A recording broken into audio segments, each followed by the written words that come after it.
Rise for the Pledge of Allegiance.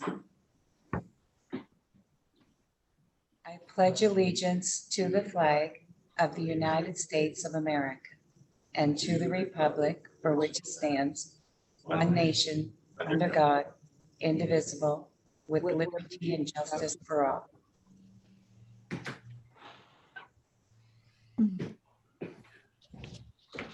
Ashley, you want to take the roll call? Good evening. Mike Hobson, Here. Marilyn Early, Here. Deborah Nelson, Here. Don Manny, Here. Jan Sweaty, Here. Jessica Stickles, Here. Michelle Blythe. Here. Madam Mayor, I move to approve the agenda as presented. Second. Question? Those in favor? Aye. Any opposed? Okay, first on our agenda this evening is we have a special guest.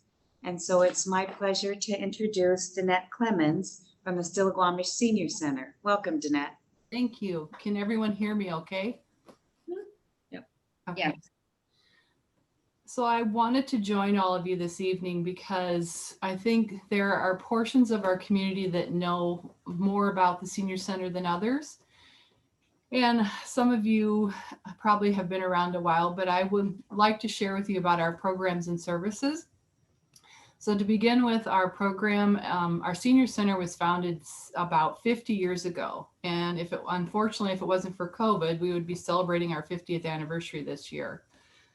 We employ approximately 21 staff here, kind of a combination of full and part-time to assist in our various programs.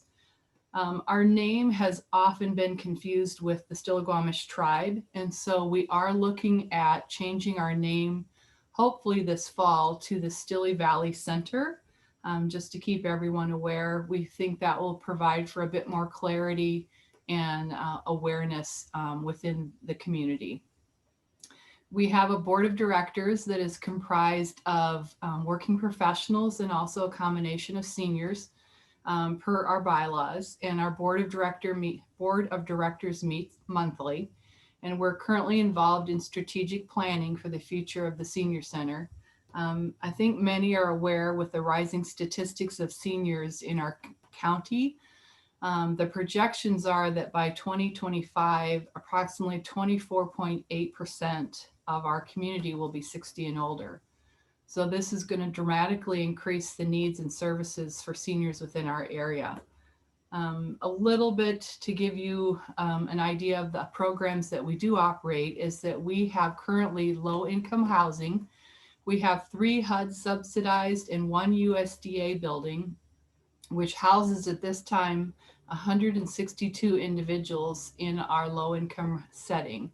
Our waiting list is approximately over 250 individuals waiting for this type of these type of apartments. The rents vary anywhere from $600 to $700 a month based on these individuals because they're very low income. So these are individuals that would have a very difficult time finding housing within our setting. Even with the wonderful addition of the many senior housing facilities to our community, some of these individuals would find it very challenging. So we're very fortunate that our board and members decided many years ago to begin this type of housing and to have it funded with HUD and USDA because it makes quite a difference for these individuals. Some of the programs and services that we operate range everywhere from music and arts to crafts. We have a book club, exercise classes, wellness classes, educational seminars, insurance planning. Right now, open enrollment is occurring. We'll be having some sessions with appointment only on November 10th that we'll be publicizing on our Facebook account. We have games and day trips. We have a donated food program where we work with the local grocery stores, and our seniors can take advantage of the items that come in Monday through Friday when we're normally open. We also operate a food bank for all the individuals in our senior housing. We operate a hot lunch program 4 days a week and a cold lunch program 1 day a week. We have bingo, we have Wii bowling, foot care, acupuncture, tax assistance, safe driving courses. We have a medical loan program that has been invaluable, especially when we've been closed currently. I helped 3 different families today who need everything from walkers to wheelchairs, toilet commodes, crutches, canes, bedside commodes, all these items that would be normally very costly for people to purchase. We do a loan program. We receive donated items and then we loan them out to individuals in the community. And then if they wish to, they give a donation, but it's not required. And so I've been helping a lot of people that way. We're also providing a lot of resource referral information at this time, although that we're not fully staffed. We do have limited staff here, but we are here Monday through Friday to help people. Our thrift store also is operational. We had to close it for a short time period, but it is back open. And it is a vital part of our operation because it generates 20% of the income for our organization annually. And normally we have a full crew of volunteers working there. We have brought back a couple of our staff because not all the volunteers are back just yet, but we are using very safe precautionary standards recommended under the CDC to operate, and it is doing well at this time, and we're receiving a lot of donations. We do a lot of grant writing, grant development. We do a lot of fundraising. We have fees and program service fees that help us operate. One of our vital programs right now is the Family Caregiver Program. And right now we have a caseload of about 169 individuals.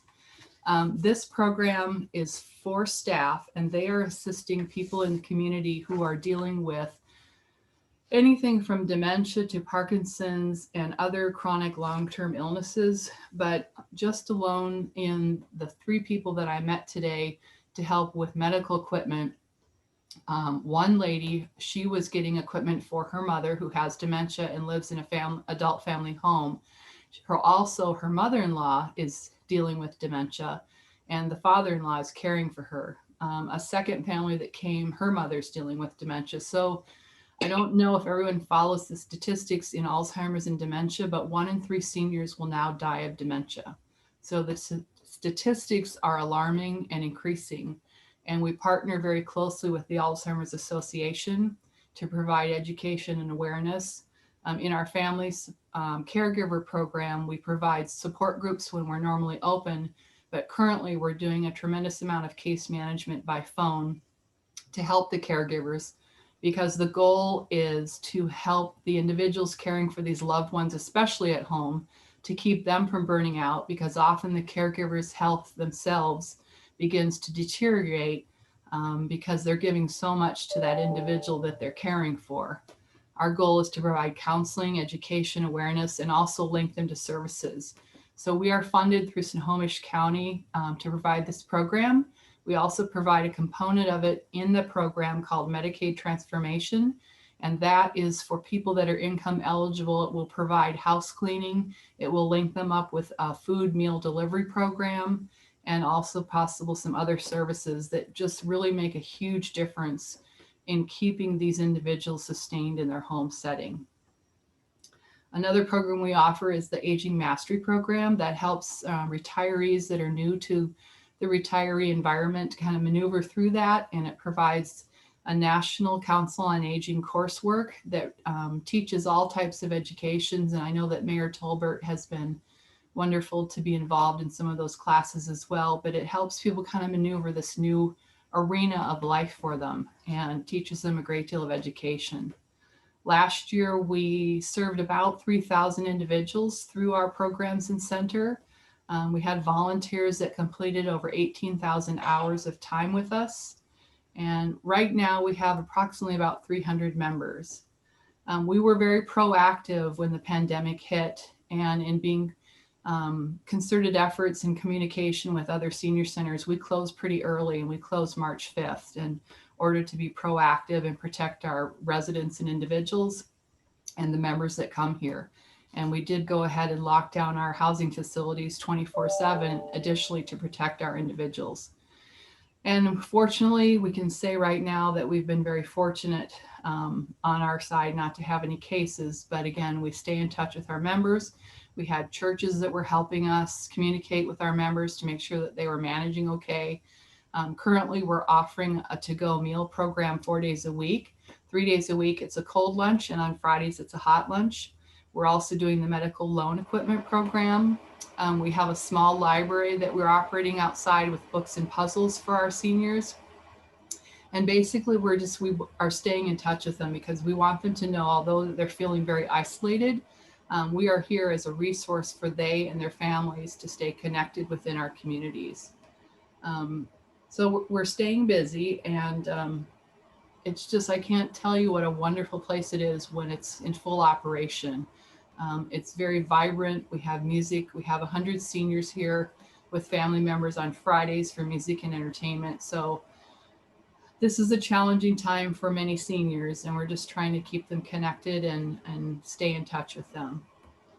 So I've kind of given you an overview of the programs and services that we provide, and we're looking to expand, involve more of the community as we move forward in our efforts to develop greater and more outreach efforts in our community, hoping to partner with some of the new senior facilities that have come in.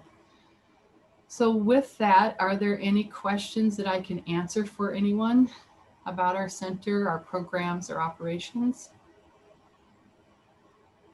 I just say I'm really glad that you came here, and I'm really grateful that those services for the seniors are available as much as you've been able to maintain them through COVID. It's a terrible time for seniors and for isolation and the fear of not being able to get out and get what they need. So I'm very grateful to the Senior Center to be providing those services. Thank you. We're glad to be here to help everyone that we can. Anybody else have any questions for Jeanette? Just know that we're here as a resource for all and the whole community. We also help quite a number of people from Marysville. It's not just Arlington, it's Darrington, it's Camino Island. So it's more than just our community, but we want people to know we're here as a strong resource when they need us.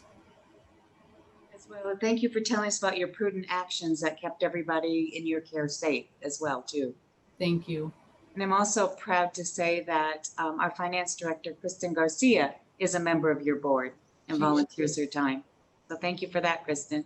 Yes, we appreciate her very much. Yeah, and if I may, Madam Mayor, just say a quick word. I do want to thank Danette and her staff and the volunteers. It's, if the council doesn't know, it's really amazing with the amount of staff that they have, with the amount of resources and services that they provide to the community and all the volunteers that they pull together. It is an amazing place. They do a lot for the seniors, and you can tell that there's such a passion from the staff and the volunteers for what they do. And I'm very proud to serve on the board. And it's been a pleasure to work with you, Danette. So I appreciate it very much. Thank you. You do good work. Thank you. Be sure to tell the seniors that our meetings are live on YouTube every week. So if they're really feeling isolated, we're happy to have them tune in and watch us do business. We'll be happy to share that on our Facebook page. Thank you.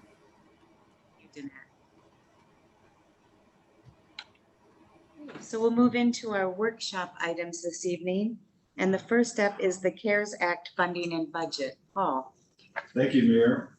Yes, the governor released a second round of CARES Act funding. And we received an additional $296,100. That was on top of our first allocation that we had. This is money meant to offset some of the costs of the COVID and some economic development in our city. However, it's got a pretty quick turnaround. They just extended the date out a little bit, but we have to have them our report to Commerce by the end of November, which means by the beginning of November, we really need to have the expenses accounted for and paid for. If you turn to the last page in this section, Kristen and I put together a budget. This budget reflects both the first award of $592,200 and the second award that we got on September 1st, or we were told we were awarded on September 1st, of $296,100. So some of these items that are listed here in the budget are complete, as they're shown complete.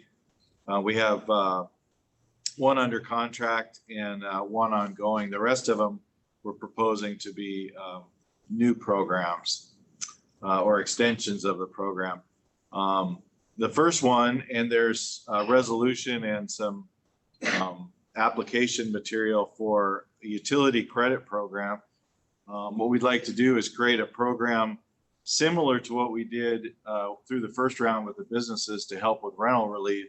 But this program would help with utility costs. So businesses and residents who've been affected financially by the COVID virus can apply to have some of their utilities paid for through this program.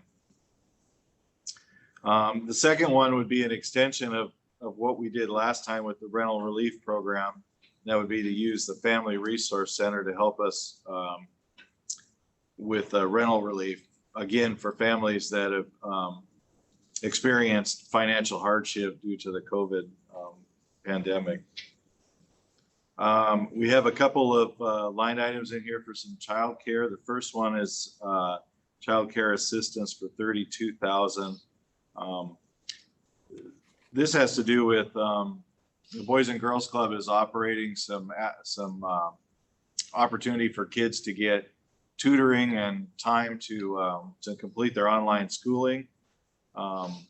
This money would go towards that in the way of some scholarships or looking for other resources that could extend that program out and be able to provide it to a greater number. The second child learning station, a number for $15,000, is actually an internal number. The mayor got this idea from a local business in Snohomish County, and we thought it was a good idea. And that's to help with our staffing and their child care needs by creating some learning stations here. So when our staff do need to come into the office to go to work, and they have childcare issues because their children are, home from school, we're going to create spaces that we can set up where the kids can come in and be able to do their homework while their parents here in the office. We've allocated some money for the senior center, knowing that their programs that Danette just talked about, are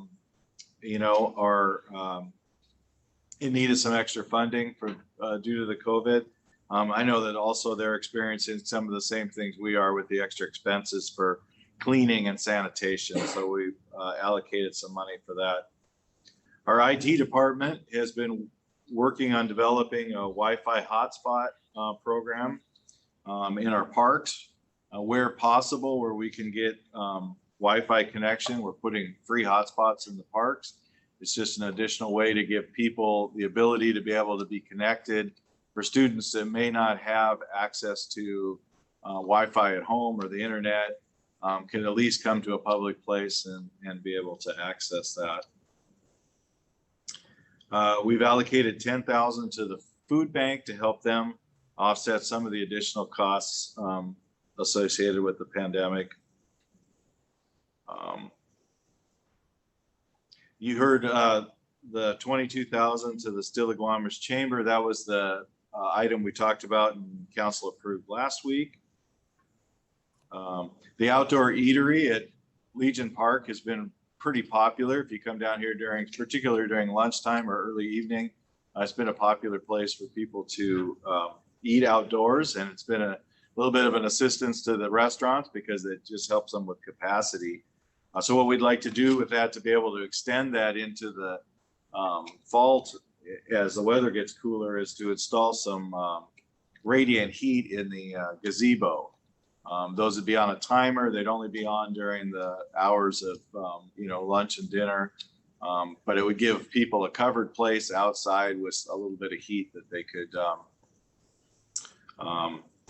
still come down and have food from the restaurants.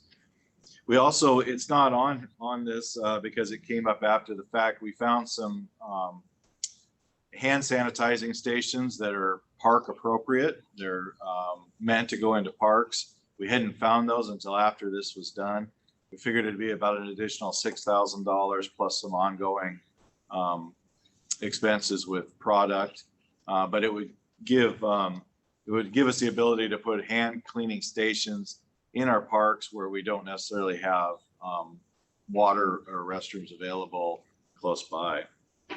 So we'd like to add that to this if the council is all right with that. In the public health, we've got a document archiving system.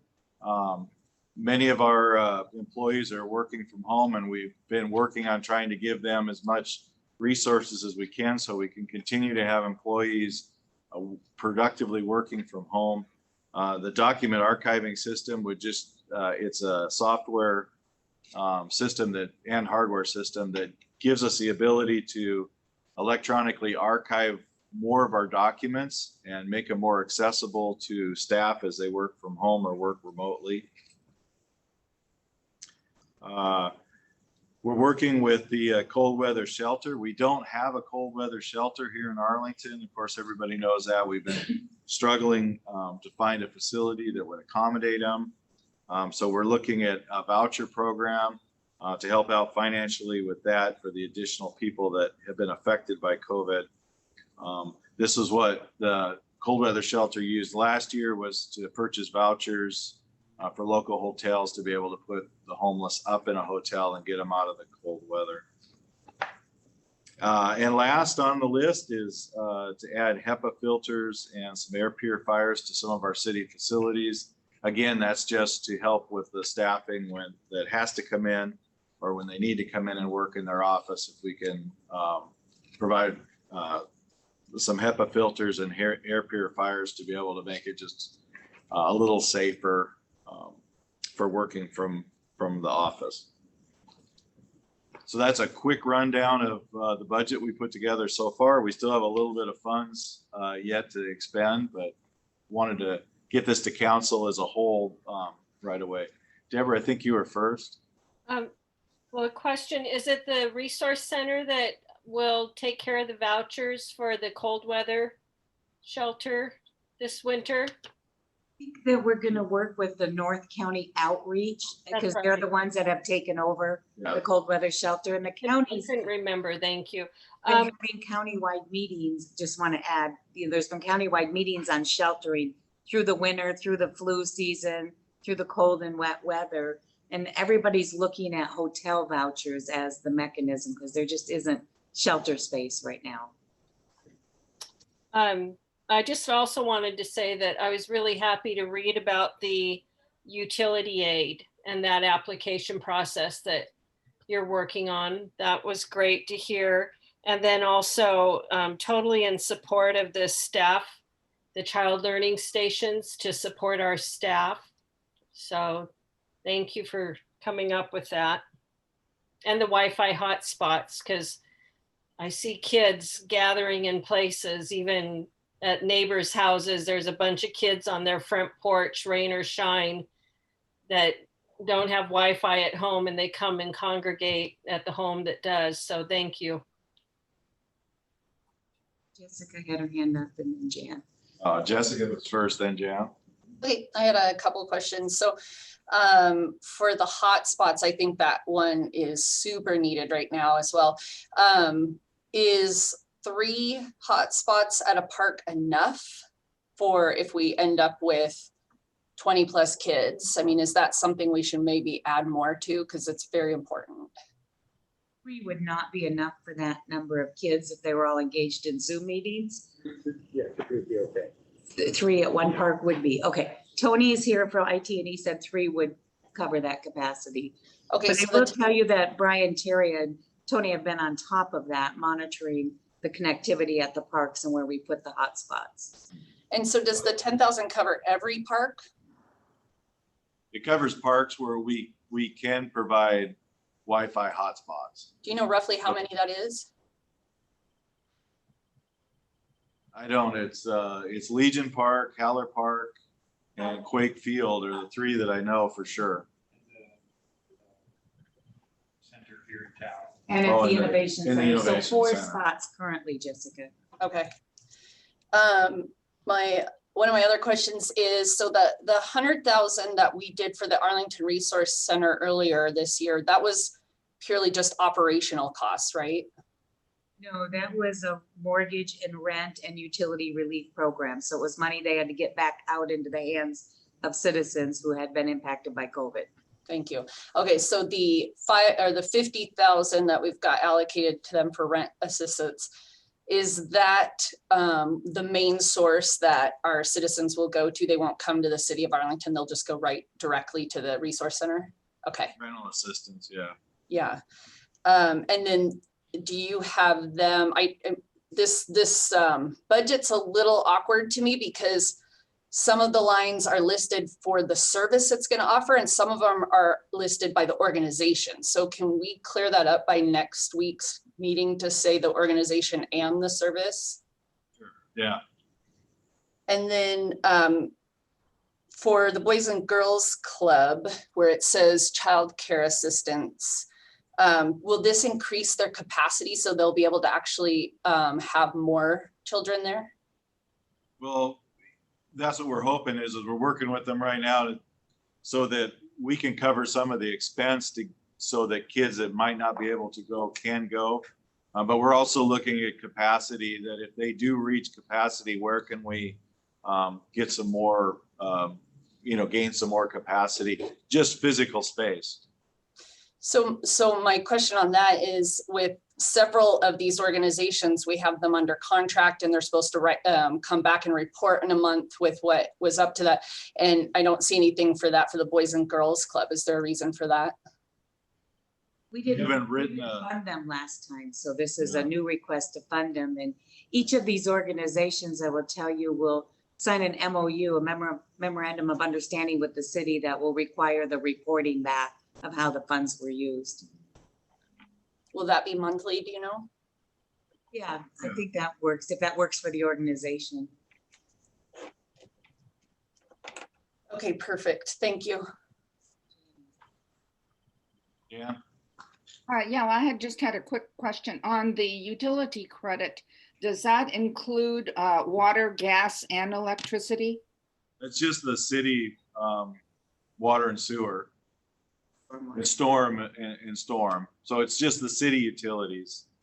Okay, so say electricity, that's under the non-shutout right now. And so it is.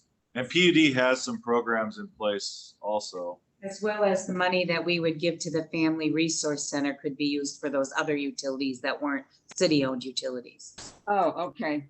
That clarifies that, because I was hoping it was for everything, but I thought the amount of money wasn't quite high enough to cover it all. No, And that would just cover ours, and the application process we can manage internally. So when this is, we have to have it spent by, what was it, the end of November? Correct. Okay, so it would be really, we're not going to know if all of this will be over by the end of November. So I guess all we can do is hope that if it isn't, somebody comes up with some more money.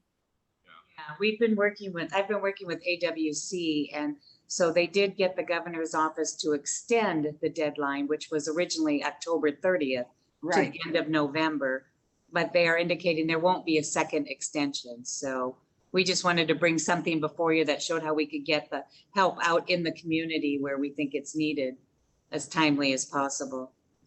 Okay, thank you. That's great. Michelle?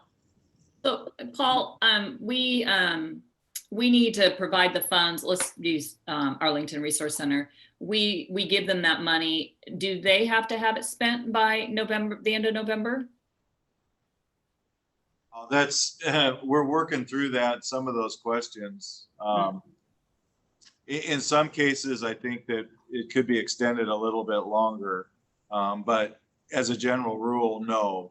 We're trying to get the money obligated by, and actually in order for it to be the end of November, like I said, it's got to be the 1st of November on our books, so that we can get it processed, it paid for, and get our report into the Department of Commerce.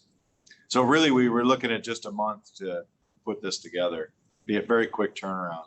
Well, So- the Family Resource Center has said they don't think that would be an issue, but they're seeing an increased need as Yeah. people start to get laid off from their jobs and so forth, that, Yeah.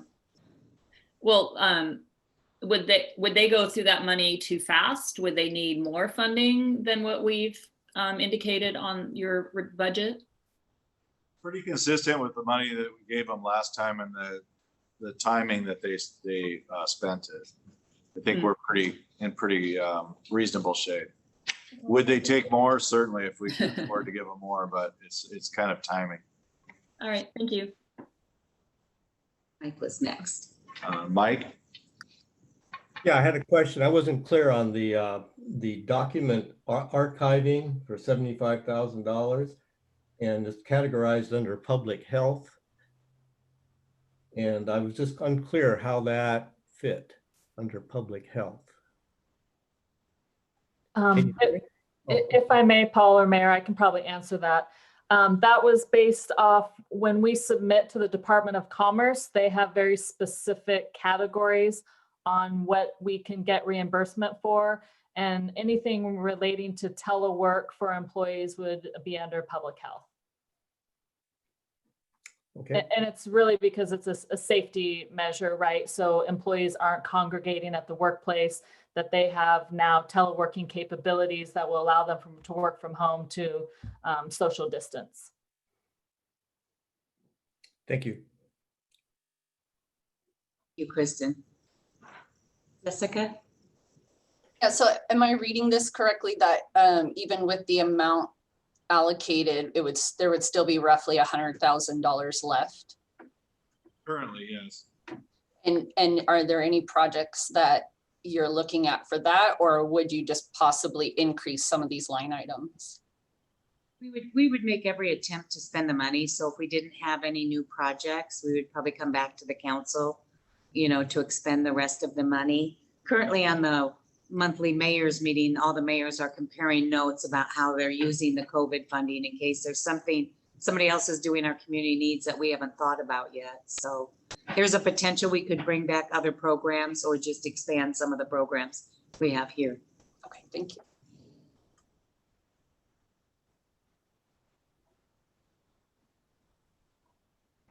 Any other questions for Paul? Feel like it's going in the right direction?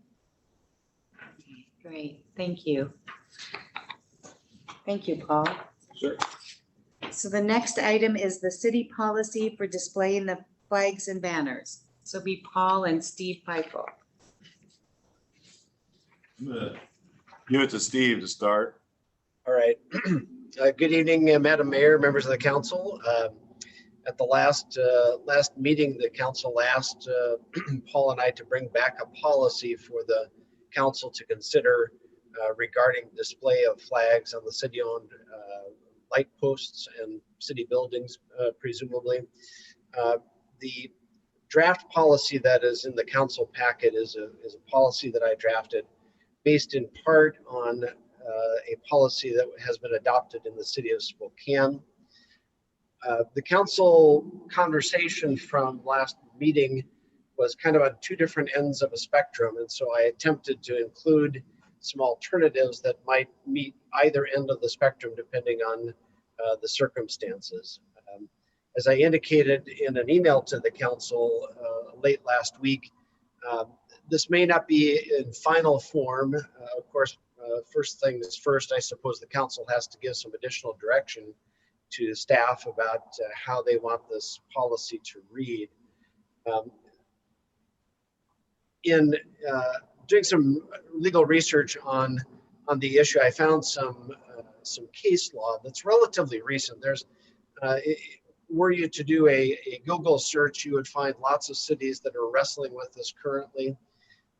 But this has been an issue that's been ongoing for the last decade, I would say. There are cases from Virginia, among other locations in the U.S., where there have been lawsuits over city flag policies, and so I've been paying attention to those to try to make sure that city's exposure to litigation is not increased by whatever policy gets adopted. I may wish to strengthen it depending on the direction the council wants to go, but this is a good draft framework for you to have your conversation about and to give us some additional direction. I'm happy to answer any questions the council has.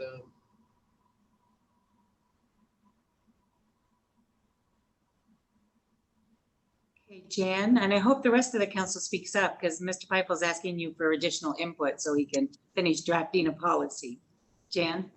Yes, and I would really encourage every single council person to respond with whatever they're thinking, because we've got too many citizens that are viewing and wanting to know.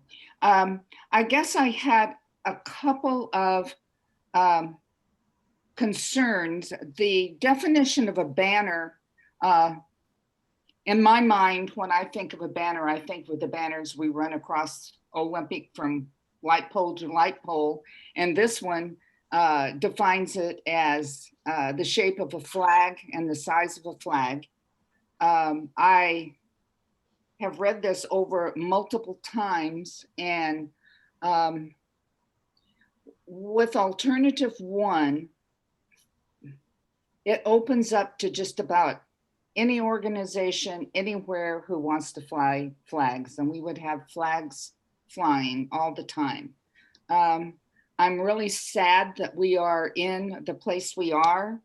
I was extremely impressed and with Chief Ventura last week, because one of my concerns was if we did away with the red and blue line flags, that our policemen would be upset. And what he said last week, they won't be. They will take the flags home and fly them there. And I agree with him that I think there's ways that we can recognize and thank our police officers and our fire. I know that this weekend they're having the blue line thing on Saturday, that they're putting the tape across the back windows. And I know years ago when Bruce Stedman was here, the fire department did that and put the blue. I remember going to, I think it was President's Elementary, and the fire department was there and they put the blue stripes on. So it's a way to recognize, because I know that we all feel strongly and support our police. And it's just, it has divided some of our community, and I would like to see us do something that will take all that negativism out. And so I agree with Don Vanny, and would rather see us go with alternative 2 instead of opening it up. My one concern too with alternative 1, I don't know whether anyone's thought about this, but if all these organizations are putting flags up, I would think the liability for the city would be huge if we've got citizens climbing up our light poles and putting up flags, and that would open it up for liability issues, if I'm not mistaken, because it's on city property and everything. So anyway, that's where I'm coming from, and I really encourage the rest of the council to voice their opinion whichever way they're going. Thank you. If, Madam Mayor, may I respond briefly to Jan's comment?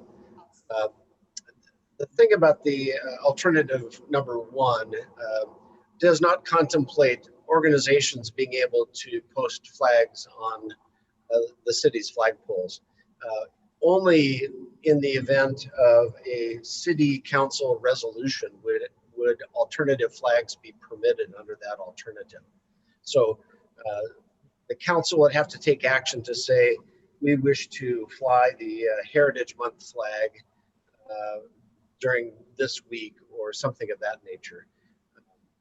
I do agree that if you were to open it up so that community organizations could display flags or banners without the city council formally acting on it, that would create potential liability, both from a standpoint of potential liability of someone putting the flags up. More importantly, from at least from my standpoint, one of the concerns is creating some form of an open public forum where everybody could post any type of flag they wanted to. That's clearly something I think the council has indicated they want it to be limited in some way. So I just wanted to respond to that. Oh, thank you, Steve. I'll let you respond after each. I'm just going to take you in the order I see you on my screen. So that you can give your feedback to Steve. Marilyn, that would be you first. Oh, okay.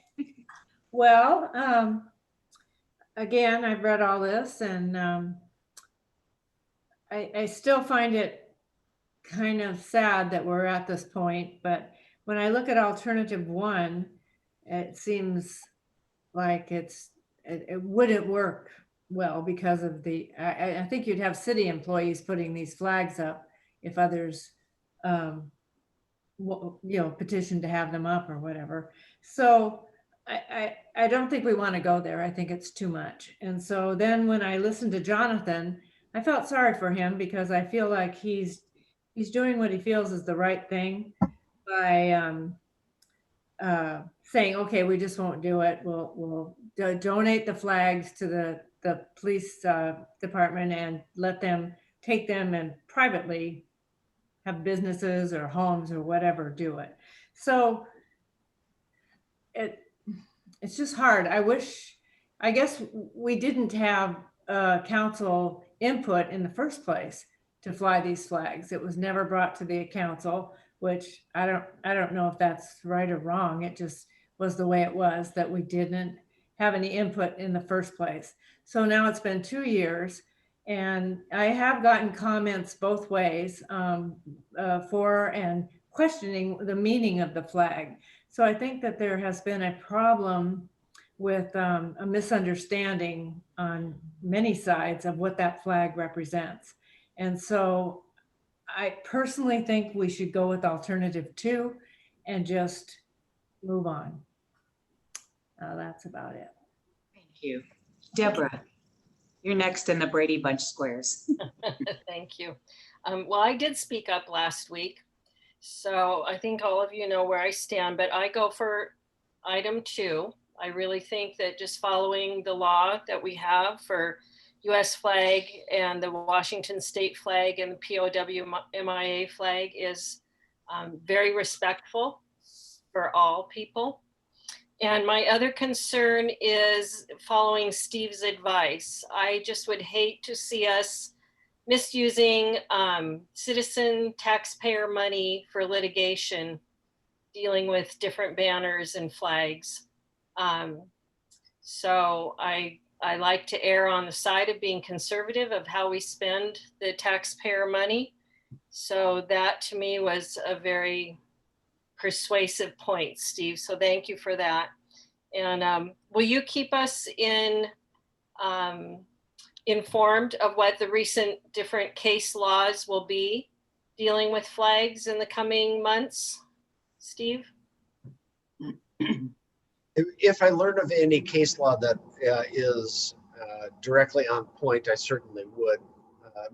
Much of the case law or much of the news about this subject is occurring in other jurisdictions, and decisions that might be made by, for example, the Virginia Supreme Court would not have any impact on Washington law. Yeah. So I'm not aware of any current cases that relate to the state of Washington. Okay. Just looking around at other cases and trying to draw some parallels. Thank you. Don, you'd be up next. Okay, well, I am still sort of for item number 1, alternative number 1, because I think as we're talking, trying to be inclusive with all of our citizens, I think if we fly all these flags, I mean, we're showing we're trying to be inclusive, we're including them. I says, yeah, I mean, the blue flag has been hijacked and its true meaning has been turned to different things, but that to me is just, okay, what are they going to take next from us? Are they going to do something with the US flag and make some other meaning out of it and take it away from us? So I think, like Steve's got it wrote up here, any flag that would be flown would be approved by the council before it could be flown. And I think as of right now, I mean, if we put in there, the flags have to be donated to the city, like the flags that we're flying right now, both the flags, the red line flag and the blue line flag, have been donated to the city by private residents. So if there's other residents within their city that would like another flag flown, they can donate it. I feel that's our way of being more inclusive, including the entire community. If somebody wants, an organization or a group wants to have their flag flown, they donate it and we can fly it. Thank you. Jessica? So I was wondering if it was on purpose that neither of the alternatives have the thin blue line listed? It's not intentional on my part. It was simply based on the Spokane ordinance, listing examples which were not intended to be all inclusive of certain types of flags that have been acknowledged in many jurisdictions. The heritage flags, of course, are to some extent federally recognized, and that's why they are included. So your comment earlier about if someone else wanted to add to the list, what list are we talking about then? If you want to specifically call out the thin blue line flag and add it to the policy, the council has the right to do that.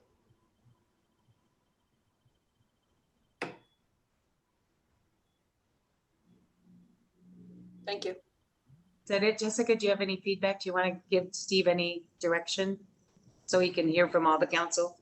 Well, I just did the thin blue line is missing out of the alternate one. So I think if people are wanting to have the all-inclusive option, then they'd want to have the thin blue line or the red line flag included. But what do you want, Jessica? I'm still deciding. Can I ask something on what Steve just said and what Jessica just said? Sure, and then Michelle, you're up next in the Fox Square. Because Jessica said that in order to fly these flags, the council would approve the request. I don't see that anywhere in here. And the last line that allows almost any flag, it says flags received from visiting groups or flags designating an event or an accomplishment can go up. And I guess that concerns me. And I don't see anything that says that the council has to approve any of those flags. And then if any visiting group, there's all kinds of groups that I certainly would not want that flag flying in our city. Councilmember Schwedde, if I can respond, the following sentence makes it very clear that alternative flags and banners may only be displayed upon the issuance of either a federal or state proclamation or the adoption of a city council resolution. So it's not intended to, if somebody, a visiting group provides a flag, the only time it would fly on the city flagpoles would be if the city council passed a resolution. That's certainly the intention. I can make it clearer if the council would like me to. Okay, when I read that, I read that all the flags that were listed above were already included in anything that was one of the alternatives. So I was reading it wrong, apparently. I think that would need to be clearer, but I'm still going to stay with alternative 2. Thank you, Jan. Now Michelle, and then Mike, you're the last square on my board. So Steve, just so it's clear again,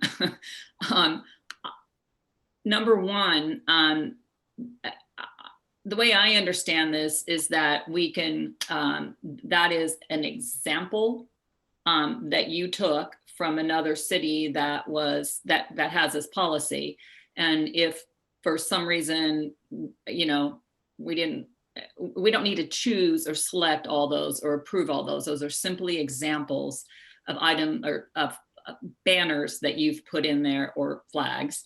And then in addition, we would or could add the blue line flag or the red line flag to option 1. Is that correct? That's correct.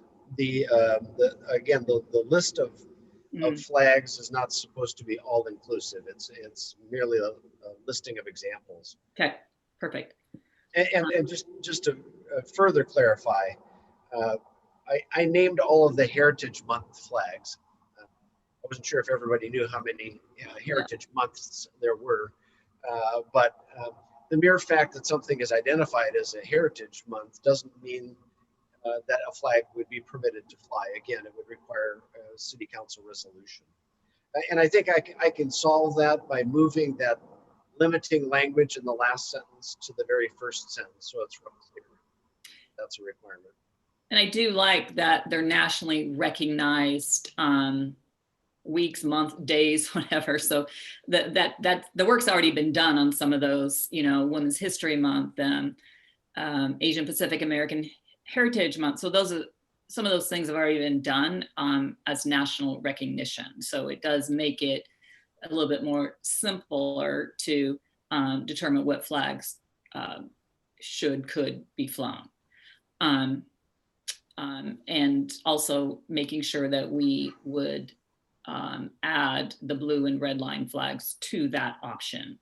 And then anything that goes before, I'm assuming there's a policy, and that would be a policy that would say, I don't know, I'm just saying this, 60 days prior to an event where you would like a flag flown, you would then, I don't know, petition the city to get approval on that. So there'd be a policy for that.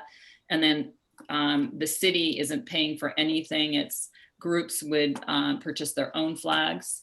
And then one other thing on any banners or flags, I think it would be important not to have any words on them, but just represent the flag, so that, you know, if Jan sponsored a group, we wouldn't want to say Jan Schweddy sponsored by Jan Schweddy, right? So then it becomes an advertisement thing. So, I mean, I don't know how detailed you want with feedback, but I can also email you. So, so those are just thoughts I had. I like option 1 for now, to discuss further as you kind of move along the draft. So, thank you. Mike?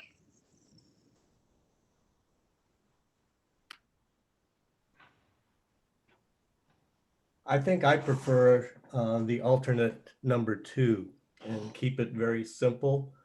And I think if the city were to get involved in all these other organizations and flags and causes and whatnot, I think we're opening up ourselves for division. Some people like some flags and don't like others. And the nature of our society right now is quite volatile for good reason. And I think that I prefer not to do anything to incite the population. I don't like any divisiveness if it can be helped at all. And so I would prefer to eliminate all the flags except for the ones listed in alternate 2, the United States flag, the Washington state flag, the city of Arlington flag, and the POW-MIA flag. I think that has a history now that is not controversial that I know about. And so I think that those to me are acceptable and not divisive.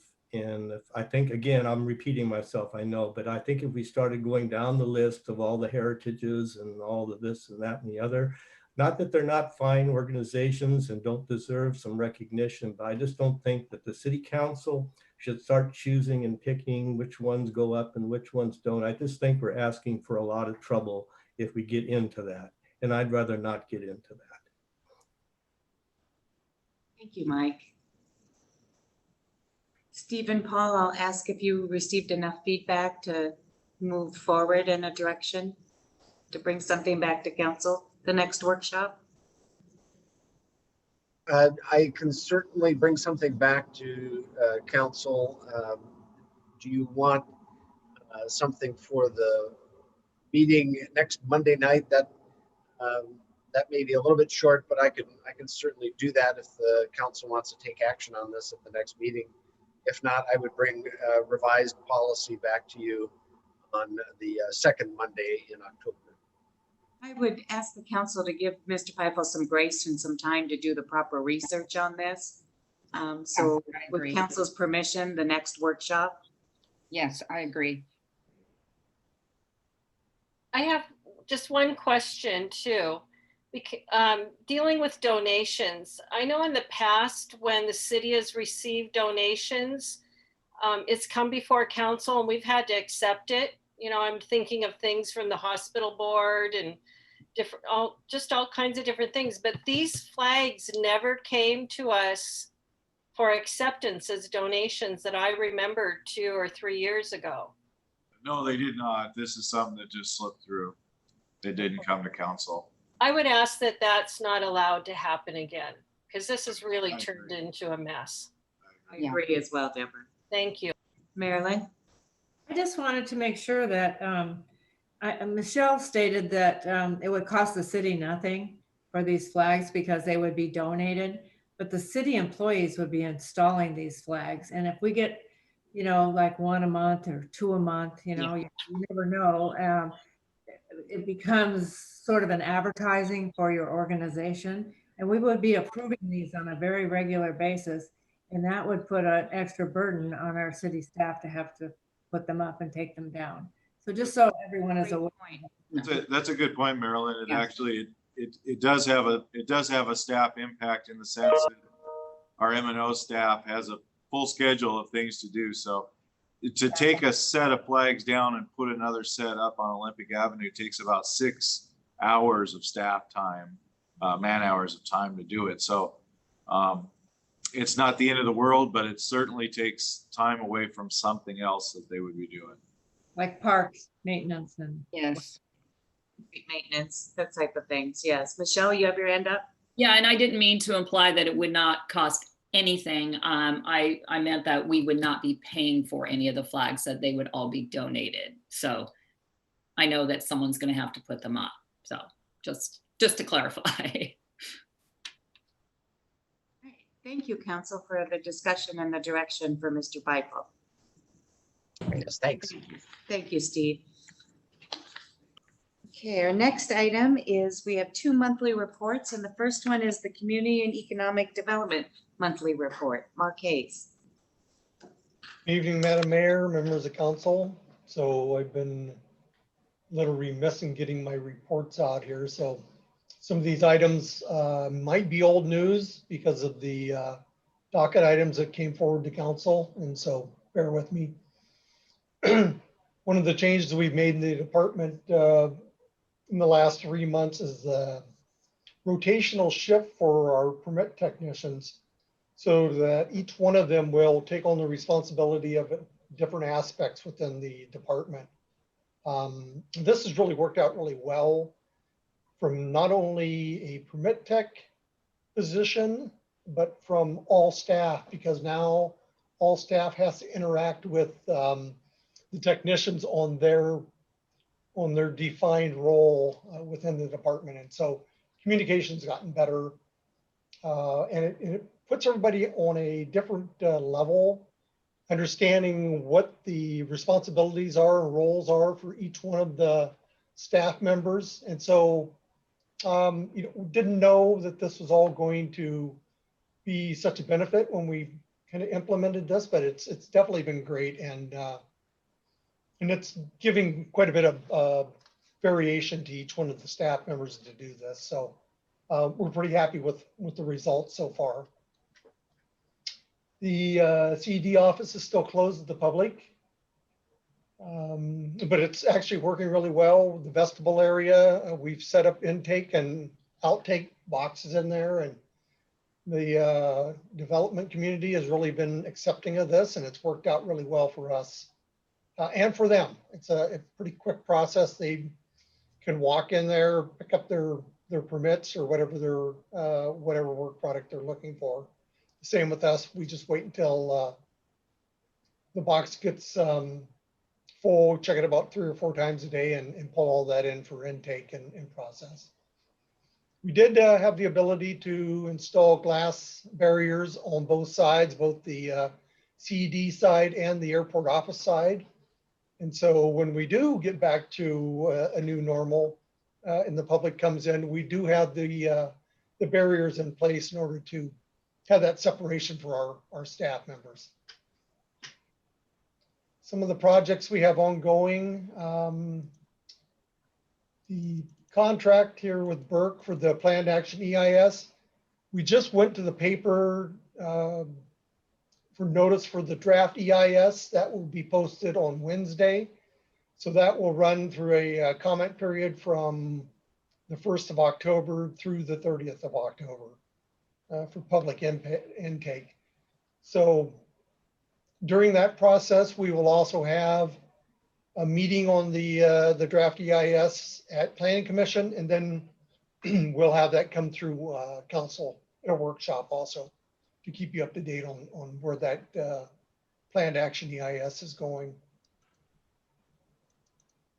And anytime through this that you have questions, please just answer or ask the question. So, Real quick, what exactly is an EIS? Oh. I'm sorry. So this is for the planned action environmental impact statement. So this is for the Arlington portion of the Cascade Industrial Center. Once we're done with this process, we've identified potential environmental impacts and SEPA related impacts of any development. So it really streamlines that development process because we've done this up front. As part of this process though, we're also looking at transportation impacts and fees that could be drawn from this for each project. So that's something that's not in our purview right now under our current development process, but we are looking at those impacts and able to identify that for each development as it comes through. Okay, thank you. Mm-hmm. Complete Streets program is still, has been waylaid because of the COVID-19. And so it will fall over into next year's budget also, but there are design work that's being done in-house for a portion of this, but for their ongoing meetings and everything, that's been postponed until 2021. Mark, can Yes.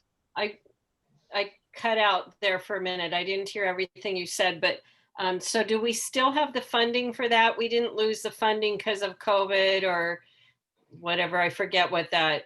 No, the funding's still in place. It's just that it will be carried over till next year's budget to be Okay. expended. And so we're assuming it's going to be accomplished in 2021? Correct. That's first at this point. I was hoping, sorry. Thank you.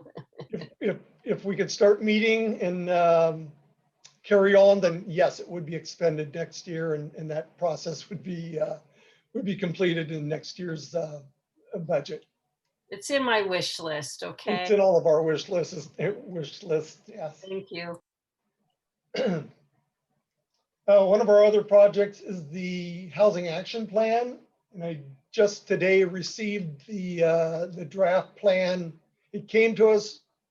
We did some comments on that. It went back to the consultant, and it just came back today. So that will go off to Commerce for their review.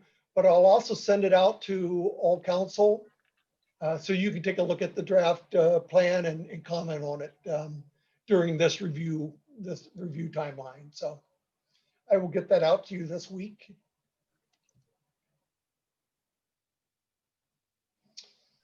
Part of our challenges, of course, our docket process was delayed significantly, and so that kind of backed things up for us in our processing.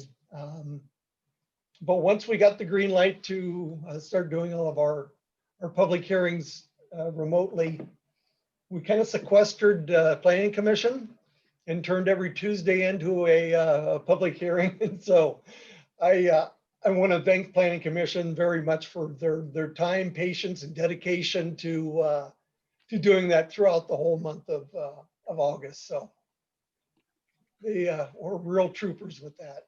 We really appreciated that process.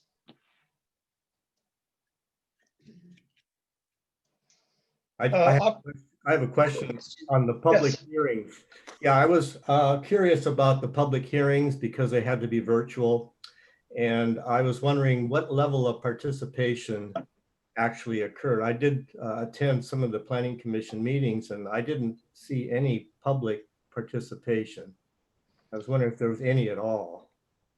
We had a couple of comments from people who did register and spoke, but all in all, it was pretty limited with both written and verbal communication and comments. So, but there was ample opportunity for both. You know, we had the ability to do multiple ways to contact us during the hearings themselves and for our regular process for written comment. So Yeah, I did get a postcard inviting me to go, you know, along with everybody else. But it is a bit concerning to me. I mean, I realize I don't think there's anything that could be done about it, you know, given the circumstances. But to me, it is a little concerning that we're doing a housing action plan and yet we're not getting any level of real participation on the part of the citizens to have any input. So it's just a concern. Again, I don't know if you have any ways to fix that or if there is any way to fix that. But anyway, it is concerning. That's just a comment I want to make. Thank you. thank you.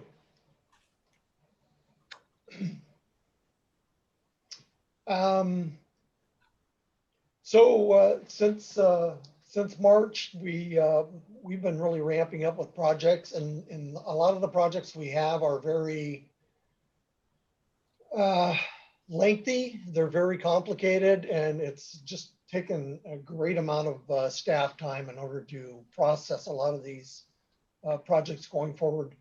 Been a lot of due diligence from the development community. They are looking at feasibility.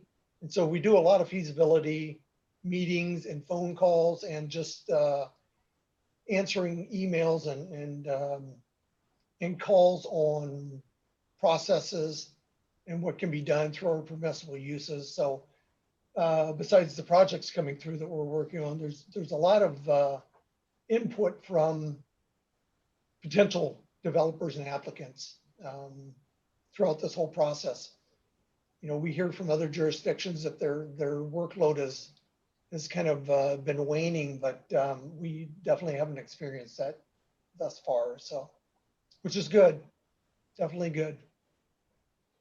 One thing I do want to bring up is now that the docket process is complete, we do have a little gap of time here before January when it'll start up again. But we are starting to focus again on our comprehensive plan update. So there's been a few meetings that we've discussed where we're going, how we want to approach this comprehensive plan update. And as you can see, there's a few things in here since the original 1995 version. The world's changed significantly since then. And so there are a few items that are very paramount to this update of this plan, which I've kind of spelled out here in the economy, the way commerce is being conducted and how it's going to continue to be conducted and advanced. Land use is always an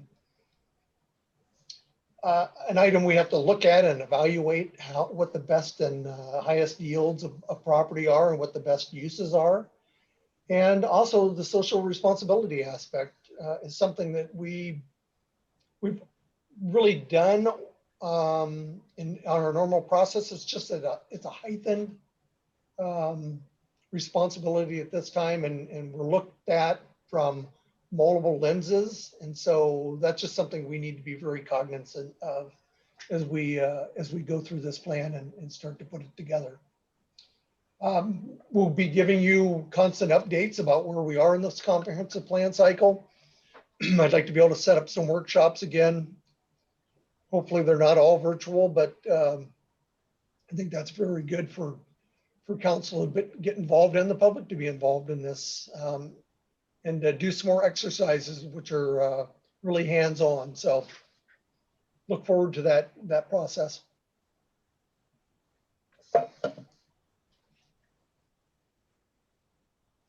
And as you don't know, the update was originally due in 2023.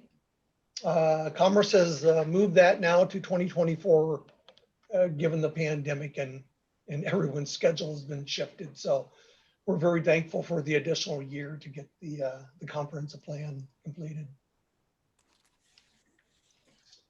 Going through some of our general information meetings, some of this, like I said, is old news. The National Food Site, that rezone was approved. And so that submittal will come in this week. They were going to submit for the project last week. They're fine tuning their submittal, but it will be coming in the door this week. I just got off the phone earlier today with the consultant. So either today or Wednesday, we will have a submittal for a project on that property. The annexation for the Lindsay assemblage. This is the property that's up off of 172nd. It's in our UGA, urban growth area. This is across the street from Magnolia's. We have interest in that. It's about 88 acres, basically. And so we're waiting for the 10% petition to come in from the landowners that are petitioning to move this forward. We've talked to a consultant who's representing some of the landowners up there. So look forward to that coming in here before the end of the year. This is also another master plan neighborhood, as is East Hill, as the East Hill area. So it'll be a real hands-on project once it comes in. Mark? Yes. I drove up there the other day because I was really interested in that. And I was curious because there's a lot, I shouldn't say a lot, but there are several really nice homes in there. And my first thought was, I hope they're looking at maybe single family dwelling, but do you have any idea what they're thinking at all? Well, in the conversations we've had so far, they are looking at probably a townhome project up there. Now, that being said, it doesn't mean you could not do a unit lot subdivision process of the property, or at least a portion of it, in which you could do small lot, single family subdivision in that. And if you did that, you could really incorporate some of the existing homes that are up there and kind of blend those into a new development up there. So, but with the master plan, that gives us the opportunity to have those discussions with the developer, and it has to come through council for approval. So, so there is a lot of ability to have some input on the development of that property up there. Okay, good. Thank you. Mm-hmm. Another GIM that we had was on North Point. That rezone was also approved. This thing has grown significantly. It came in originally at 271 acres. It's grown to 426 acres, and they're looking at even more property to acquire as a part of this. Wow. So a pretty significant development. Currently, we're looking at 9 buildings, and that will be over 4 million square feet of building area within the 400 acres or the 426 acres. So they are spec warehouse buildings, and so there are no specific tenants identified at this time. No, the applicant is in conversation with some companies that are looking to get into the first building that they will be erecting down there. So as part of that, we also met with the developer on the discussion of the Edgecombe Creek relocation. So the Edgecombe Creek runs through this entire project, the North Point project.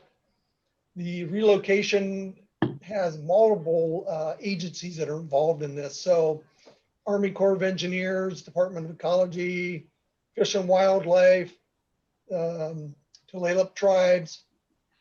And so there's a lot of moving parts with that, but they've had these conversations that have been occurring over the last month and a half, 2 months, and there seems to be some very positive movement forward. Everyone sees this as a benefit to get it out of that agricultural ditch and turn it into an actual stream corridor for an enhanced habitat for the fish.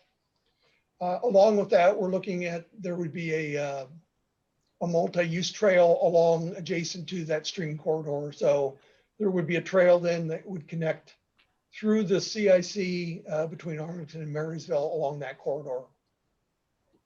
So we're pretty excited about seeing that being developed. Another producer processor looking to move into the old Soccer Dome building on 74th Avenue. There's a Dickinson Dental Office at the corner of McLeod and East Division. They are doing an expansion of their business there.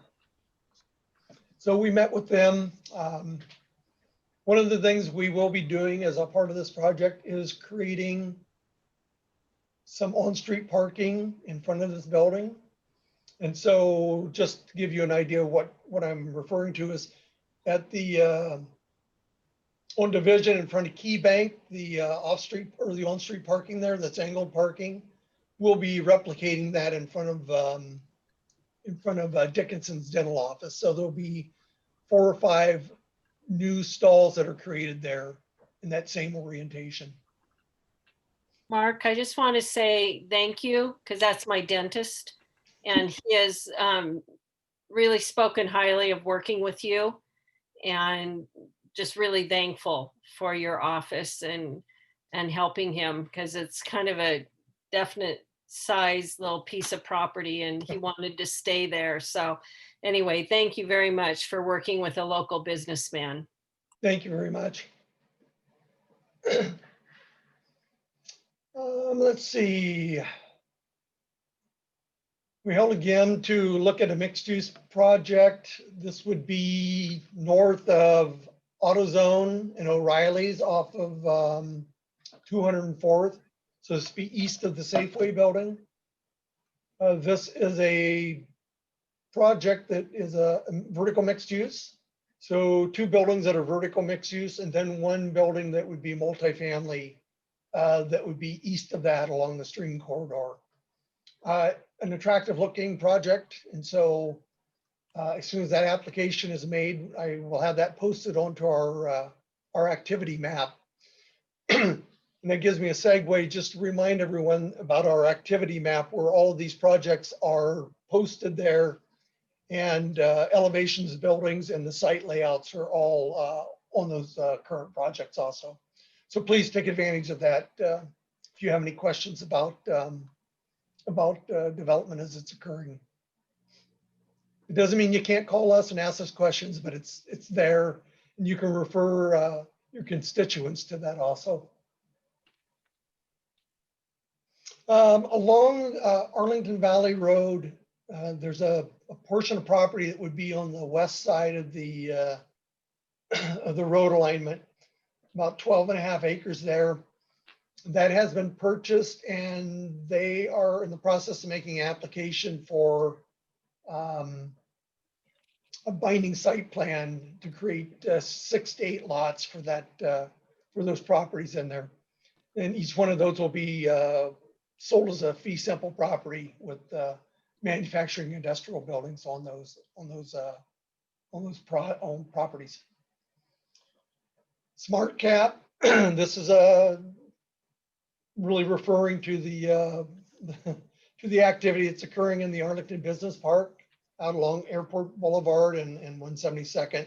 So what you're seeing, the activity there right now is the building pad and improvements for the first building, Building A.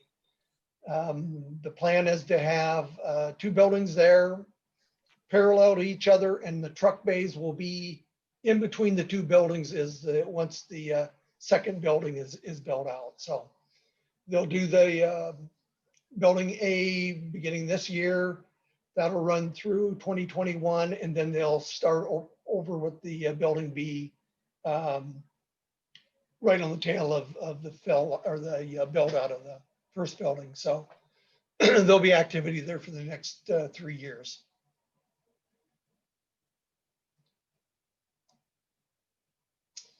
Planning Commission, as you can see the schedule, this is past news. The one thing I do want to bring up to your attention though is Arlington School District presented their both Arlington and Lakewood presented their capital facilities plans at Planning Commission. They would like to, this year we're experimenting, they want to start presenting their capital facilities plans as a part of our budget adoption process, because Timeline works with all the other jurisdictions in the county to do their adoptions during the fall. And this gives them the opportunity. The RCW actually allows them to do their adoption as part of our budgeting process. So that will be coming forward to you with a Planning Commission recommendation for both the capital facilities plans at the public hearing for the budget this year.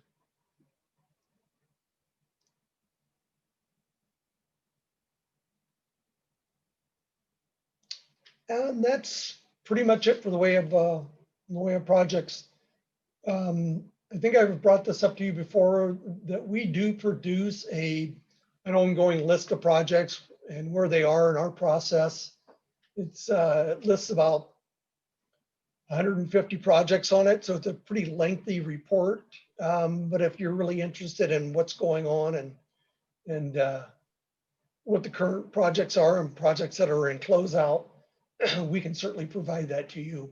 It's on it's in our website, but it's really hard to get to. So if you're interested, let me know and I can put that together and get it emailed out to you. Thank you for the activity map. I send that out to people all the time when I get questions, and they really enjoy being able to look it up themselves. So thank you. And I see we have Marilyn and Jan that have their hands up. So we'll start with Marilyn and you, Jan. I just had a quick question back on the development that's going in behind AutoZone and east of Safeway. Yes. So there's that area, and then if you go north from that area between the edge of this development and the creek, that's city-owned property. Correct. And I'm wondering if there's any way we could get them to kind of contribute to park benches or something nice rather than just nothing. And did we try? Well, I tried to get them to purchase it. And I know you did. Good job. But maybe they could, chip in a few benches or something. I think that they would be more than happy to do that. We can negotiate with them with maybe some park mitigation money to do some improvements on that property. I think that would be an excellent idea and amenity for the development as well. So. Oh, definitely. Yes. Thank you. Good Thank thought, you. Marilyn. Good thought. Jan? Okay, I've tried not to bug you and your office. You're never bugging me. The property at the roundabout, the northeast side, they came in, cleared it out. It was supposed to be all these offices and gas stations. Whatever happened with that? I mean, it's just nothing. Yeah, I call them up every now and then just to find out what they're doing. He's still intent on doing his own development up there, but it's becoming I said, well, you're gonna have to do something soon, otherwise you're gonna have to log this again and and pay your mitigation on it. So but he's still intent on doing development of the property. And we've had people that are interested in that property. And we've put them in contact with him, but yeah, we're just waiting. We're waiting patiently, the same as you are, to find out what they're going to do to move forward. So Okay, thank you. Mark, thank you for the report. It's clear to see your department has been very busy. Even though we have COVID-19 and those impacts, it hasn't slowed down your department. And I also want to send on behalf of myself and the council our appreciation to the Planning Commission.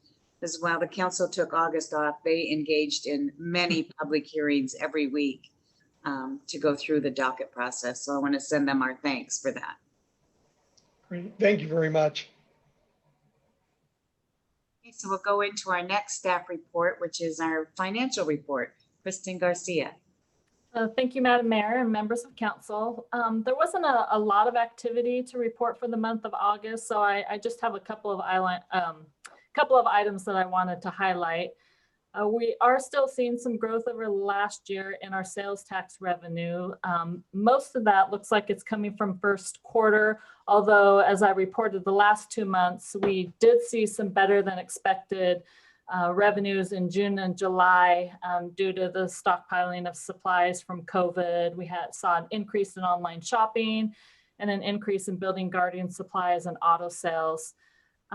There still is some uncertainty on how long COVID will last, how far and deep that the COVID impacts may go. So we're still continuing to monitor the revenues.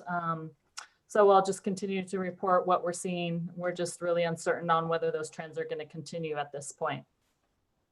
I also wanted to point out, there was a question that came up, I think last month or the month before, in terms of, are we starting to see impacts from department expenses on some cost saving measures that we were asked to put in place back in May. And at the time that the question came up, there hadn't been enough time for us to start kind of recognizing those cuts that were put into place. But if you looked at the report and the department expenses, we are starting to see some of that. You may recall departments were asked to put some cost saving measures just as a way to mitigate any potential revenue impacts that we may see. So we were ahead of the game. And I do want to say thank you to all the department directors. They've been very conscientious, really watching their line items, and we are seeing those impacts. The Social Services Fund, I just wanted to point out real quick, I do report on that pretty frequently, but the fund balance is getting a little bit low. We are continuing to pursue other resources to help stretch those dollars. I do want to say also that Officer Thomas is very creative. He works directly with the Resource Center. He just works really well and try to come up with a lot of alternatives to stretch our resources as far as they can go. But in the event that we do need to make that fund cash flow, monies would have to come from the general fund. So I just wanted to remind council that that may be a possibility. And if it does, then I'll be sure to let council know, because we may have to do a small budget amendment for that at the end of the year. So I don't want you to be surprised. Another item, the Stormwater Fund back in 2010 had to take an interfund loan, and I just wanted to report out that interfund loan has now been paid in full. So that's good news. We thought it was going to be paid at the end of the year, but it's paid in full now. So good job to the utilities crew for getting that done. And then the last item I wanted to point out was, you may have known that we had originally an exit conference scheduled for our 2019 audit with the auditors. They had some delay in their review process, and so they asked for us to reschedule the exit conference to a later date. I don't have a rescheduled date yet. They're continuing the review process, but as soon as we do have a new date scheduled, we will certainly reach out to council and let you know what that new date and time is. As of the last report from the auditors, there wasn't any significant items that they were reporting to me, but I do want to disclose to council that we don't know the final results of the audit until we get to the exit conference. But I keep Paul informed as soon as I know any information, and at this point that there doesn't look to be any significant issues. So we'll give you a heads up if any of that changes. Great, thank you, Kristen. I see Jan has her hand up, and then Jessica. Jan, you're on mute still. Thank you, sorry. I had a citizen ask me a question, and looking at where the retail tax is coming from, and they had asked me about the marijuana tax and how much we were getting, and actually asked me if we were getting more during the COVID than what we were getting before? I haven't seen an influx in that. I can't report specifics. I'm under a confidentiality from the Department of Revenue, so I can't give specific information about a particular business and how much we're receiving. But I can say that I don't recall that I've seen a huge influx from that particular industry. Okay, thank you. Jessica, did you have your hand up? Yeah, I was optimistic after seeing this, you know, to see that revenues are still going up, even if smaller percentages than we planned in most of the revenue department or lines. So I was just wondering, so I know the cost cutting measures have been helping that. Are there any plans for additional revenues if we end up with them at the end of the year? Like, do we already have it set up that we're just going to save everything since we're going to be doing so many cuts next year? Or are we going to wait and see how things go? I mean, like, I'm just kind of wondering what the thought process is behind like all this unknown. All the indicators right now is that the revenues are not going to hold. There's no indicators out there that say that show. Everything shows that we're going to see a reduction in our revenues. So we're planning for that. How long and how deep? I mean, it's kind of a crystal ball right now.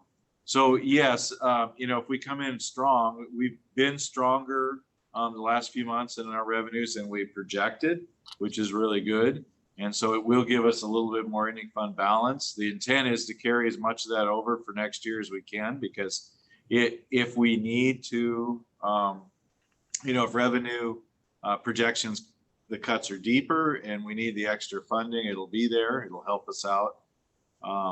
You'll get your the information for the council budget retreat here. We should have it ready to go and out to you this week, so you have some time to review it and take a look at the budget in preparation for the retreat. What we'll see through the rest of this winter and early in the spring is we won't see the benefits that the citizens who were getting the additional unemployment monies and so forth. That really helped boost some of the retail spending, because people weren't feeling quite the pinch while they were out of work, because they were getting that additional federal level of unemployment. But that went away the end of July. With a few weeks later, the state added some back. But as those start to peter out, I think we'll see a bigger reduction in our tax collections. Thank you. Any other questions? Thanks for the great report again, Kristen. It's so nice to be able to keep up on this as it's happening. Thank you. And if the council, oh, go ahead, Don. Kristen, just one question of clarification. I'm looking at the council approved budget amendments, and it looks like down a ways, 3/2/2020, it says 67th Avenue Rail Trail Crossing for $100,000. But I just was concerned, or question was, because I see down below on 6/1, I see the contract with KBA for BNSF Rail Trail Project. Are those one and the same?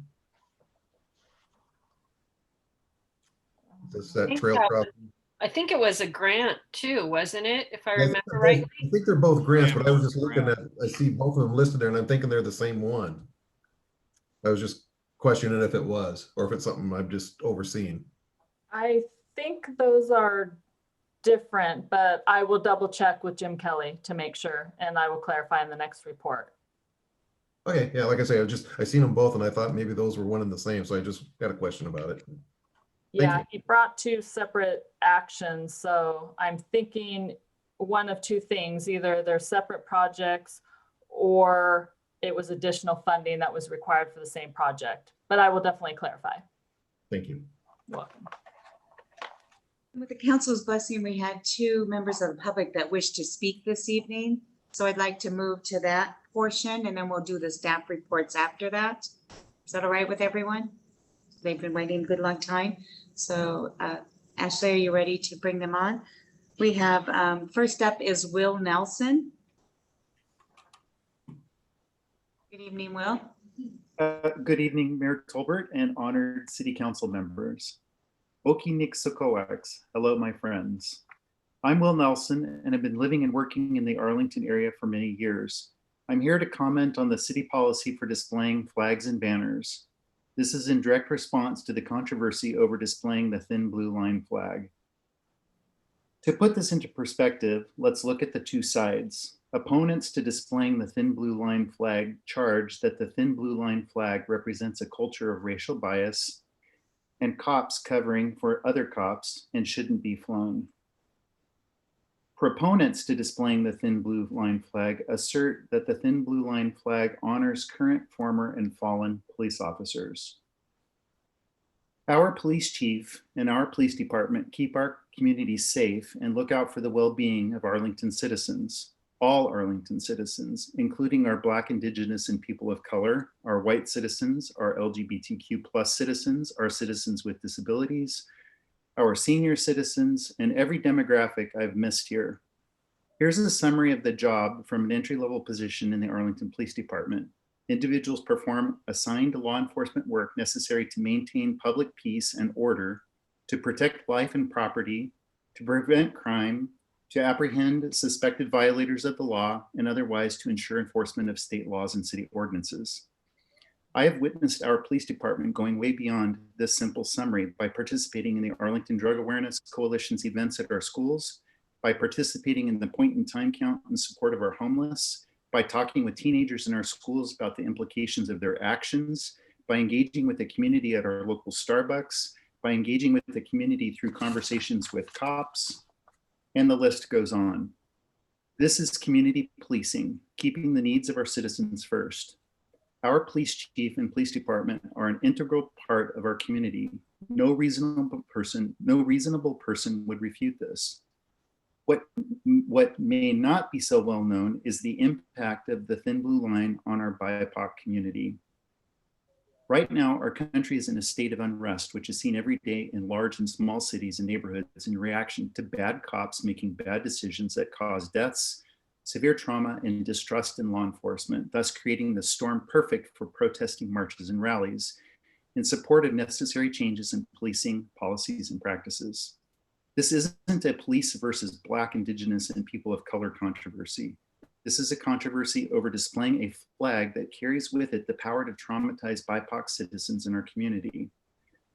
The Blue Lives Matter, a movement supporting a profession and represented by the thin blue line flag, was in response to Black Lives Matter, a movement supporting people who have been enslaved and oppressed since 1619. It was created in support of Black Americans who continue to be racialized by high visibility police brutality events where law enforcement officials have killed Black Americans. Flying the thin blue line flag exacerbates this tension. I ask you to consider that this decision you all, City Council members of Arlington, will make carries the impact of trauma on the very citizens in our city that our police chief and police department have sworn to protect and serve. There is a compromise that must take place, and that neither alternative proposed in Section 5 policy addresses the controversy over the thin blue line flag. One of the best parts about Arlington includes the way the city dresses up during holidays or times of recognition. I do agree that the thin blue line flag has no place on city buildings, city property, city vehicles, or on anything owned by the city. However, we can and we should honor our police chief and police officers of the Arlington Police Department in a way that truly honors them without causing division in our community, without causing trauma to BIPOC citizens, without creating a reason to distrust by embracing a flag that promotes opposition to the very lives of Black, Indigenous, and people of color in our community. This is an opportunity to be creative to honor our police department. I can think of ideas, but I really think asking around to get input on what this could look like encourages community dialogue and creativity. I ask that you reflect on our racialized society, and as city council members representing everyone in our community and neighborhoods, that you intentionally talk to the BIPOC people in our community and use that information in your decision-making about flying the thin blue line flag. Thank you. Thank you for the opportunity to present my statement. Thank you, Will. Is Nathan here as well? Yes, Nathan's here as well. William, for the record, can you state your residence, please? Last name is Nelson, Nelson. Reside for the record, I'm sorry, I missed that. where you reside for the record, your Oh, residence. oh, sure. 28112 Grandview Road. That's in Arlington. Perfect, thank you. You're welcome. And are you available? Are you with us this evening?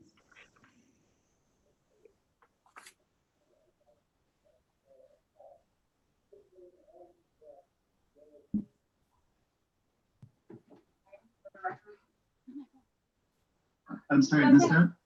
Where you reside for the record, your Oh, residence. oh, sure. 28112 Grandview Road. That's in Arlington. You're welcome. Are you available? Are you with us this evening? Will you turn down, or Nathan? We have a little bit of a back echo. There he is. Oh, Hi there.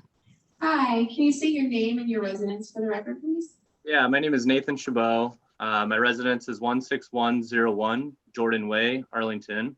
Just like to say thank you for having me on, Mayor and Council.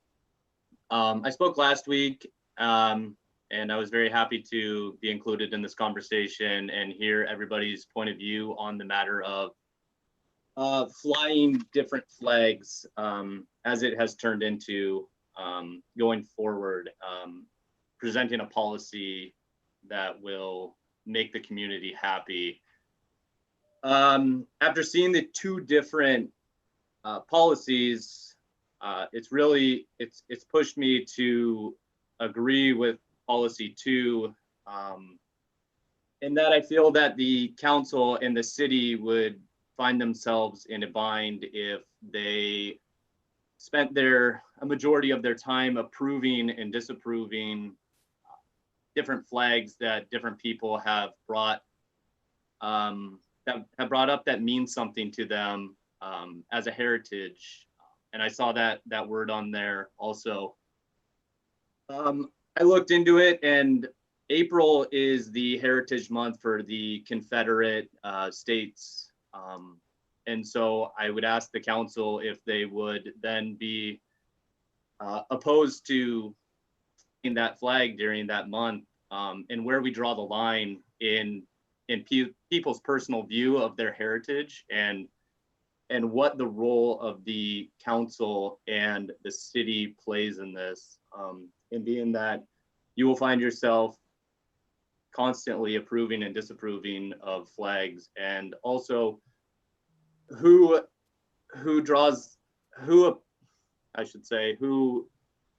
has the say all of whose heritage means enough to be flown, and who doesn't.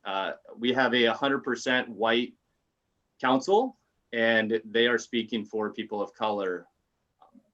I know that the flags were donated by somebody in the community. And another question to the council would be that if pride flags or BLM flags had been donated up front instead of the blue line flag, would the council have not voted and just put them up? I don't think that probably would have happened. I also think that in negating people's concerns and pushing your own personal agenda by continually pushing the blue line flag doesn't appropriately represent the community and how they feel. You have people that are reaching out to you, telling you that it is hurtful to them. And I think that there is a reason why this state has mandated flags that they fly across the state, being the state flag, the American flag, and the POW MIA flag. I want to ask, like, when did that not become enough to show patriotism for this country and your community? If the community of Arlington had been flying the blue line flag prior to Black Lives Matter movement taking steam, I think that we would be having a different conversation. That I just feel that there are better ways to appreciate the police department, especially after the police chief had spoken last week and stated that he felt the best route and the safest route for the community would be removing them and donating them. I think that is the right route to go. At least in my life, when we wanted to show appreciation for a department, we would put on like a pancake feed, or we would have an event in which members of the community could volunteer to show their support. It wasn't the city casting their view of support for certain departments. My big thing is the financials of putting up countless flags, pride flags, BLM flags, Juneteenth flags, indigenous peoples flags. You just literally cannot, there is no end to it. As well as, I just think that we have a better means of doing it that could be more personal and show more support to the certain departments that we want to show support for. There's the USPS out there, there's TSA, there's Forest Service members, there's Border Patrol, there's just endless people that we could support. And by just picking one, we're leaving the rest out. And by not flying the Blue Lives Matter flag is not saying that we don't support that department.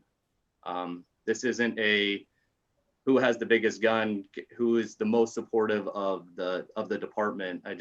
I really want us to reflect on the history of how we showed support in the past over the last decades, 100 years, for certain people and departments, and why we fly certain flags. And it really means a lot to me. So that's it. I'm sorry. I just speaking from the heart. I don't have a speech like Will. It was a really great speech, Will. Thank you. And thank you for your time. I appreciate it.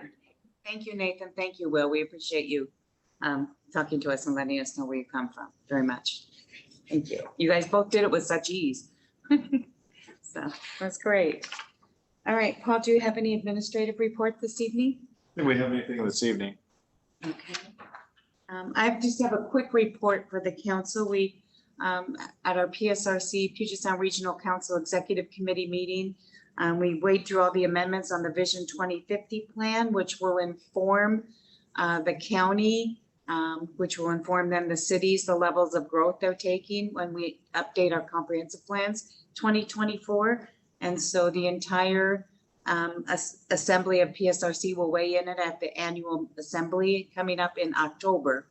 Once that is completed and it's accepted by the assembly, then the work will begin at the county level to start to divvy up the growth numbers among the various cities. So, which will be the next piece of the puzzle Mark needs for his housing action plans and how we update our comp plans. So I just wanted to update you on that. There's a 188-page document that's available on PSRC's website. If you'd like to go take a peek at it, there was some wonderful amendments that came out of a King County Council member that I think really strengthened the housing policies and the multi planning policies around housing that really would move towards a cycle of breaking the rent cycle and looking for more home ownership at all price points. So I was very happy to see those amendments.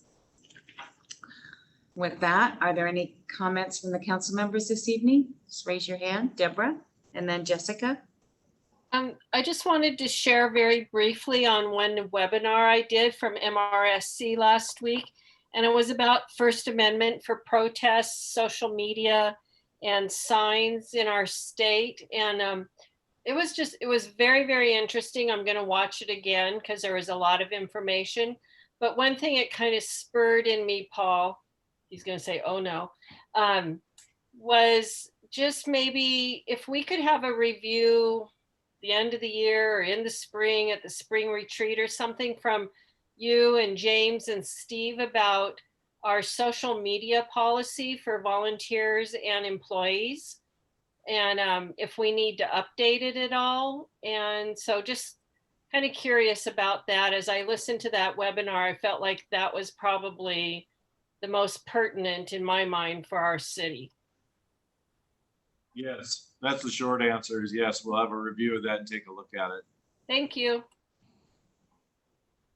Right, Jessica. I just have my public safety report. So a couple highlights. For the police department, when we did our meeting, I think it was last week or a week and a half ago, they were making an offer that day to fill the last position. So fingers crossed, I was gonna ask Chief if it got filled. In August, they had overtime every day. And this was due to, they still had the 3 FTE positions open, 1 officer on FMLA and 1 in training. And also officer activity has doubled over the last year. And this is for everything, arrests, tickets, protection orders, civil process, everything. So something to think of. For the fire department, the shared part-time program with North County part-time firefighters is up and running, but they still don't have enough. So they've been doing so much hiring, but then the part-timers will leave to get a full-time offer. So please tell people you know that are somewhat interested in being firefighter or have their FF1 to apply. Several wildland deployments so far this season. As you guys know, there were 5 deployments and they were in-state, which Chief tells us is actually a quicker reimbursement, which is nice. Transport numbers and call volumes have returned to pre-COVID numbers and volume, and they continue to still have no positive COVID cases. And that's all I have. Thank you. Deb, did you have your hand back up? Just to ask Jessica a question. So, well, I was curious with the stats you were reading off because, well, I had asked Paul and Kristen about this, but I noticed that fines and forfeitures was like half for the, well, pretty much the last 4 months. And they said it was because of, you know, the different sick leave and military active leave. But then you said the numbers are actually up, but they're not with the actual money that's coming in over the last 4 months. So just curious, you know, about that. I guess I'm confused because officer activity doubled, meaning like 911 calls and everything, but they're not usually revenue generating. Okay, well, that's what I was wondering because I thought you said fines. Oh, no, sorry. Okay, and then I'm just curious, I haven't heard anything about the PROACT team getting reestablished, and you know, we're fully staffed, quote unquote. So yeah, I ask him about that a lot too, because I'm a big fan of PROACT, but yeah, he's like, as soon as he has officers to allocate to it, he's all in. Okay, thank you very much. I appreciate it. Should have everybody coming back from maternity or paternity leave or part of the FMLA. So, you know, we did have some births in our police department. And so. And those new hires, even the laterals that we bring in have to go through some training. So we still have a lot of people doubled up in cars right now going through training. So we're not, even though we're fully staffed, we're not quite at everybody being out productive on their own. Thank you. Ask about that all the time too, Deborah. Waiting to hear, yes, they're there. All right, Michelle. Yeah, I watched the same webinar, Deborah, that you did, and there was so much information. I started taking notes, and then I just couldn't keep up with it. I'm watching it again, but if anyone has an opportunity to watch that, it's got so, it really just talks so much about the legal pieces of public sidewalk, public streets where people can protest. And it was very interesting. You'll have to watch it 2 or 3 times to get probably a good chunk of information out of it, but it was really worthwhile. Can I add one more thing, Mayor? Absolutely. I just would like to encourage my fellow council people who haven't taken opportunity to attend any of the anti-racism classes that Will Nelson has been making available to us. I just really encourage you to do it because you'll hear, I'm being so educated on anti-racism. And so when I'm hearing the speakers like tonight, I feel like I have greater depth of understanding. And so I just encourage my fellow council people to take advantage of these wonderful community classes. Thank you, Deborah. I would echo that. And I think that if you don't have ready access in your constituency to people of Black, Indigenous, or people of color, then you can make some connections through those classes that let you hear that voice from our community as well. So there's only one, I guess there'll only be one item on our agenda next week, so we won't make it a consent item. Consent agenda item. Yep, that's it. I'm gonna give you some reason to come to that Zoom meeting. Anybody else have anything to report? Don? Just that I did attend a webinar that Jan would like, the PRSC, the Regional Aviation Baseline Meeting. And that was very interesting, how everything sort of kept pointing back to us. Yes, I told Jan that what's important to know is the FAA gave a grant to the Puget Sound Regional Council to do an aviation capacity study. Not a siting study, it's just a capacity study. But they only studied 4 counties that are under their jurisdiction. The state legislature has developed a committee that will be studying the whole state, looking for the siting, where they could site another commercial airport as they project CTAP will run out of capacity. And that report is due to the legislature in January 2022. So it's a great place to plug in and just kind of keep an eye on it. Yeah, it was pretty interesting. Yeah. Well, we know we have a gem of an airport, and so they've Yep. looked at us before, but they have assured us at PSRC they are not going to pursue any communities that wouldn't want commercial activity in their community. And this is something that is 30 years out too. Yeah. So we're, as Deborah says, we're always planning for the future. Anything else? No. All right, Madam Mayor, I move to adjourn. Second. Question? Those in favor? Aye. Meeting adjourned.